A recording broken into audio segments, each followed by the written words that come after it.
And you were probably wondering, Julia, why are you a mess? Well, I'm a mess because I just woke up.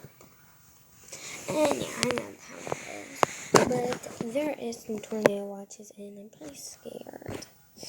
So what I would do is I wanted to show you how to be prepared for a tornado.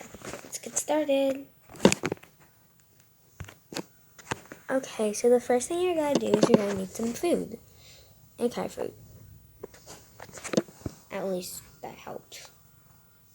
You're going to need somewhere with no windows.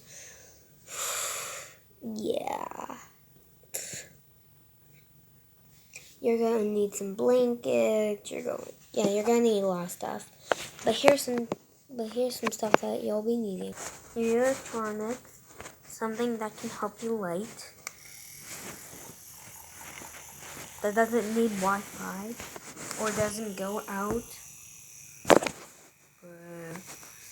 if the power goes out. A blanket and a few pillows.